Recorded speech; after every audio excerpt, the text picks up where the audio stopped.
Hoje a nossa análise foca numa das empresas mais conhecidas do Brasil, a Vale, mas por um ângulo um pouco diferente. Porque quando se pensa em Vale, a primeira imagem é sempre minério de ferro, né? Quase sempre. Montanhas de minério de ferro. Exato. Só que parece que tem outra história acontecendo, uma história mais ligada, talvez, ao futuro da tecnologia, da energia. E é isso que a gente vai tentar entender hoje. Como uma parte da empresa focada em cobre pode, sei lá, redefinir o valor da companhia inteira. E essa é uma história fascinante, porque é sobre valor escondido. Muitas vezes, dentro de um conglomerado gigante, tem ativos incríveis que o mercado não enxerga direito. Ficam ofuscados pelo negócio principal. Exatamente. Ficam ofuscados. O que a gente vai ver aqui é como uma mistura de estratégia da empresa com uma mudança forte no mercado pode, de repente, jogar uma luz nesse ativo e mostrar que, olha, talvez ele valha muito mais do que se imaginava. Certo. Então, para a gente começar a desembrulhar isso, vamos falar da estrutura. A Vale não é só minério de ferro. Como essa outra parte da empresa está organizada? Então, a organização é a primeira peça-chave. A Vale fez uma coisa muito inteligente. Ela criou uma empresa separada, uma subsidiária, chamada Vale Base Metals. Metais básicos. O nome já é bem direto. Sim, e ali eles concentraram os ativos que não são minério de ferro. Estamos falando principalmente de cobre, níquel e cobalto. E aqui tem um detalhe importante, que não é trivial. A sede dessa nova empresa não é no Brasil. É em Londres. Em Londres. Isso não é só simbólico, imagina, é um movimento estratégico, né? Para se posicionar perto de outro tipo de investidor. É totalmente estratégico.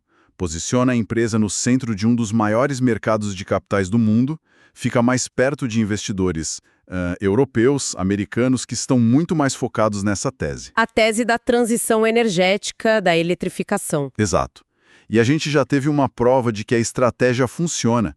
A Vale já vendeu uns 10% da Vale Base Metals para um grupo de investidores da Arábia Saudita. Ah, isso é uma validação muito forte. Fortíssima. É o mercado de fora dizendo, sim, a gente vê valor aí e está disposto a pagar por isso, mesmo antes da empresa ir para a bolsa. E enquanto essa arrumação toda acontecia nos bastidores, o mercado deu um presente, que caiu como uma luva para essa estratégia. O preço do cobre simplesmente explodiu. Explodiu é a palavra. Foi um movimento muito forte e muito rápido. O cobre que, assim, historicamente ficava ali na casa dos 7, 8 mil dólares por tonelada, de repente deu um salto. E foi para quanto? Chegou a bater 13 mil dólares no começo do ano. E para uma mineradora, um choque de preços como esse não é só bom, é transformador. Transformador por quê? A receita sobe, claro, mas o efeito é maior do que só isso? Muito maior. E aqui entra um conceito que é fundamental em mineração, a alavancagem operacional. Pensa assim, os custos para tirar o cobre da terra, eles são em grande parte fixos. Você tem o custo da mina, dos equipamentos, da energia, dos salários. Certo. Isso não muda muito. Não muda se a tonelada do cobre vale 8 ou 13 mil dólares. Sua estrutura de custo é relativamente estável, né? Entendi. É como se eu tivesse uma barraca de limonada. Meu custo fixo é a barraca, o espremedor. Se, de repente, todo mundo decide que quer pagar o dobro pelo copo de limonada, cada venda a mais que eu faço é quase lucro puro. A analogia é perfeita. É exatamente isso, só que numa escala bilionária. A receita sobe para o céu, os custos ficam na terra. E o espaço entre os dois? Que é o lucro. Ele não só aumenta, ele se multiplica. O resultado é que a lucratividade explode.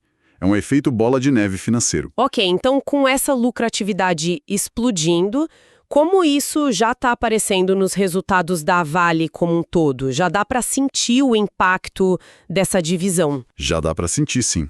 E olha que os números nem refletem o cenário completo ainda. Se a gente pegar os dados do terceiro trimestre, que são os mais recentes, a Vale Base Metals já representava algo em torno de 15% do EBITDA consolidado da Vale. O EBITDA, que é aquela medida da geração de caixa operacional da empresa. Isso. E o ponto crucial é que esses 15% são uma foto do passado, né? Foram calculados com o preço do cobre ainda nos patamares antigos. Exatamente. Essa é a foto antes da festa começar de verdade. Como essa alta do cobre é bem recente, a tendência é que essa participação de 15% cresça, e cresça muito nos próximos balanços. O cobre está deixando de ser um coadjuvante. Está virando um dos motores principais de lucro da Vale. Então, se você tem essa joia na mão, que de repente ficou muito mais valiosa, você vai querer mostrar ela para o mundo, certo? É aí que entra a ideia de um IPO, uma oferta pública inicial. É o próximo passo lógico. A própria diretoria da Vale já falou sobre isso várias vezes. O plano é, eventualmente, listar a Vale Base Metals como uma empresa independente na Bolsa. E o cenário para isso agora é perfeito. Perfeito, com resultados mais fortes, uma narrativa poderosa sobre o futuro do cobre. O apetite do mercado por um IPO desses é imenso. Fica mais fácil vender a história e conseguir um preço muito mais alto pela empresa. É uma questão de timing, de aproveitar a janela de oportunidade quando o vento está a favor. A gente já viu esse filme antes no mercado, né? Várias vezes. É um padrão clássico. Empresas de petróleo adoram abrir capital quando o barril está lá em cima. A gente teve o caso da OGX no Brasil, anos atrás. Lembro bem. Outras mineradoras de minério de ferro, como a MMX, fizeram o mesmo num ciclo de alta da commodity.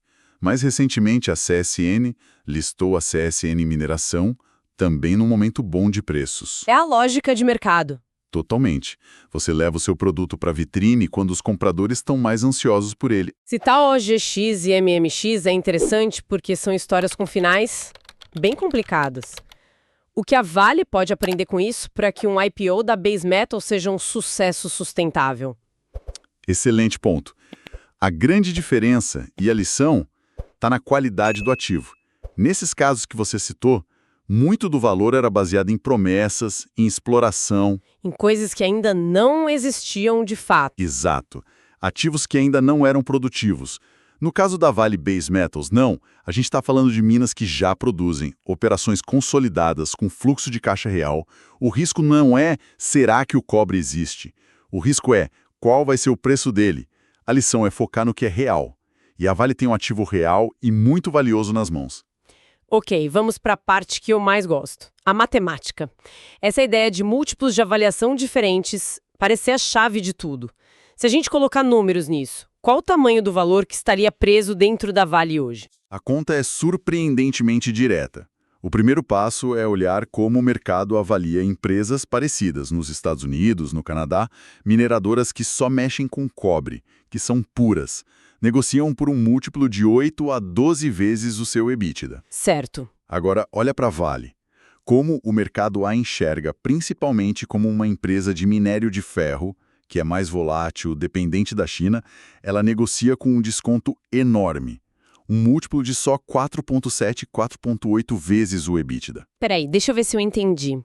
Quer dizer que a mesma unidade de negócio, gerando o mesmo lucro, pode valer o dobro só por mudar de gaveta e ser vista de outra forma pelo mercado? É exatamente essa a tese. É o que o mercado chama de destravar valor. Uau! Vamos aos números.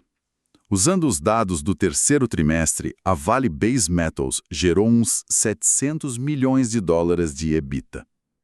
Anualizando isso, a gente teria 2,8 bilhões de dólares por ano. Se essa unidade fosse listada separada e o mercado pagasse por ela um múltiplo de 10 vezes, que é a média do setor, seu valor seria de 28 bilhões de dólares. Ok. E hoje, quanto ela vale dentro da estrutura atual da Vale? Hoje, esses mesmos 2,8 bilhões de EBITDA são avaliados pelo múltiplo baixo da Vale toda. Vamos arredondar para 5 vezes. Isso dá um valor de 14 bilhões de dólares. Então a diferença... A diferença entre ser avaliada a 10 vezes, que dá 28 bi, e a 5 vezes, que dá 14 bi, é o valor destravado. 14 bilhões de dólares. É como criar uma empresa bilionária do nada só reorganizando a casa. E esse cálculo ainda é conservador porque usa os resultados de quando o cobre estava mais barato. Perfeito, esse é o cenário base. Agora vamos ser um pouco mais otimistas, mas ainda dentro da realidade. Com a alta do cobre e a alavancagem que a gente falou, Vamos supor que o EBITDA trimestral dessa divisão pule para US$ 1 bilhão. Certo. Nesse cenário, o valor que poderia ser destravado no IPO chegaria a US$ 21 bilhões. E lembre-se, a gente está falando isso sobre a Vale, uma empresa que hoje vale na bolsa uns US$ 80 bilhões. Ou seja, algo que pode representar mais de 1/4 do valor atual da companhia. É um valor muito, muito significativo que hoje, de certa forma, está escondido. Isso tudo nos leva a uma questão central. O que está por trás dessa alta do cobre? É um movimento especulativo, uma bolha, ou tem fundamentos sólidos por trás? E a resposta a essa pergunta é o que transforma essa análise de algo tático para uma tese de longo prazo. A demanda por cobre não está subindo por acaso. Ela está sendo empurrada por três megatendências globais. Certo. A primeira, e talvez a mais óbvia, são os carros elétricos. Que usam muito mais cobre que um carro a combustão, né? Muito mais. Um carro elétrico pode usar 3 até 4 vezes mais cobre, por causa da bateria, do motor, de toda a fiação. Então, cada carro a combustão que é trocado por um elétrico é uma vitória para a demanda de cobre. E o segundo vetor? O segundo são os data centers. A infraestrutura da nuvem, da inteligência artificial. Exatamente. A expansão da economia digital e agora esse boom da IA exige a construção de mais e mais galpões cheios de servidores. E tudo isso é conectado por quilômetros de fios de cobre. A energia para alimentar esses centros também é imensa. E o terceiro vetor, que talvez seja o maior de todos? A transição para energias renováveis. Painéis solares, turbinas eólicas, tudo isso é muito mais intensivo em cobre do que as fontes tradicionais, como carvão ou gás. Faz sentido. Para conectar um parque eólico ao sistema elétrico, você precisa de uma quantidade colossal de cabos. Então, a mudança da matriz energética global é, na prática, uma demanda crescente e estrutural por cobre para as próximas décadas. Olha, tudo isso soa quase bom demais para ser verdade. Uma subsidiária valiosa, uma commodity em alta, mega tendências empurrando a demanda. O que poderia dar errado? Quais são os riscos? É fundamental pensar nisso. O primeiro risco, e o mais óbvio, é o macroeconômico. O cobre ainda é um metal industrial, muito sensível à atividade econômica global, principalmente da China. Se a China desacelera. Exato. Uma recessão forte ou um problema maior na economia chinesa certamente impactaria o preço. O segundo risco é o de execução. Fazer um IPO é complexo. A janela de mercado pode fechar, a avaliação pode não ser esperada. E os riscos da própria mineração? Desastres, greves... Sim, eles sempre existem. Riscos geopolíticos onde as minas estão, problemas operacionais. E, por último, um risco de longo prazo, a substituição. Se o cobre ficar caro por muito tempo, isso incentiva a busca por alternativas, como o alumínio. Embora para muitas coisas o cobre seja insubstituível. É uma visão fascinante. A gente começou falando de minério de ferro e terminou discutindo carros elétricos, inteligência artificial e o futuro da energia no planeta. Exato. Mostra muito bem como a dinâmica de uma única commodity pode redesenhar a estratégia e o valor de uma gigante como a Vale. E no final isso levanta uma questão importante para quem analisa o investimento, sabe? Se o valor dessa divisão de metais está tão amarrado ao futuro da tecnologia e da energia, a análise deixa de ser só sobre mineração. A pergunta de fundo se torna outra. A pergunta passa a ser: qual a sua convicção na velocidade da eletrificação dos transportes? O quão rápido a IA vai demandar mais e mais data centers? E o quão inevitável é a transição para energias renováveis? Exatamente. No fundo, avaliar uma parte importante da Vale hoje é também fazer uma aposta sobre o ritmo da transformação tecnológica e energética do nosso planeta. A tese de mineração virou, de certa forma, uma tese de futuro. Hoje o nosso foco é a Vale, mas não vamos falar do carro-chefe da empresa, o minério de ferro. O assunto é o cobre, que viu seu preço disparar de cerca de 8 mil para, $13 mil a tonelada. Isso, claro, impulsionou a subsidiária de metais básicos da companhia, a Vale Base Metals. A gestão já falou em abrir o capital dessa unidade e a questão que fica é: essa é uma oportunidade clara de destravar valor para o acionista ou é apenas especulação? Eu defendo que a listagem, neste momento, é uma chance única que o mercado ainda não colocou no preço. Olha, com todo respeito, eu já acho essa visão um pouco otimista demais. Para mim, ela se apoia em algumas premissas bem frágeis, sabe? Como a de que esse IPO vai mesmo acontecer em bons termos e principalmente que o preço do cobre vai se sustentar nesse patamar. Mas os números são muito claros. A Vale Base Metals hoje já é 15% do EBITDA da Vale. Com o cobre em alta e os custos de extração sendo na maior parte fixos, a lucratividade explode. E aí entra o ponto crucial, o que o mercado chama de destravamento de valor. Basicamente, é mostrar que as partes da Vale, se separadas, valem mais do que a empresa inteira hoje. A Vale negocia por umas 4,7 vezes seu EBITDA, enquanto mineradoras de cobre nos Estados Unidos chegam a ser avaliadas entre 8 e 12 vezes. Mas esse múltiplo de 10 ou 12 vezes é o centro da questão, não é? É uma comparação direta com empresas americanas que talvez não se aplique aqui. Por que o mercado daria esse prêmio todo para uma subsidiária de uma empresa brasileira? Porque a história de crescimento justifica. A gestão já deu passos concretos, vendeu 10% da unidade para um grupo árabe e tem planos de dobrar a capacidade em 3 ou 4 anos. Isso não é só uma empresa de commodity, é uma empresa com crescimento. Um múltiplo de 10 vezes nesse cenário pode até ser considerado conservador, sabe? Se ela for listada valendo 28 bilhões de dólares, isso pode adicionar mais de 10% ao valor de mercado da Vale. É um ganho muito grande. Entendo a conta, mas ela é toda teórica. Querer não é poder, certo? Uma coisa é a intenção de fazer um IPO, outra é o mercado topar pagar esse prêmio. A gente já viu esse filme antes. É só lembrar o que aconteceu no passado com casos como OGX e MMX, onde as janelas de oportunidade para IPOs de commodities se fecharam, num piscar de olhos. Confiar nisso me parece um salto de fé. Eu entendo o seu ceticismo com a execução, mas o que âncora tudo isso é a tese do cobre. Não estamos falando de um ciclo qualquer. A demanda que a gente vê hoje, ela é estrutural, não é um pico passageiro. A transição energética, carros elétricos, a expansão maluca de data centers por causa de inteligência artificial, tudo isso precisa de uma quantidade absurda de cobre. Estamos falando de um novo patamar de preços. Então, aí é que eu discordo completamente.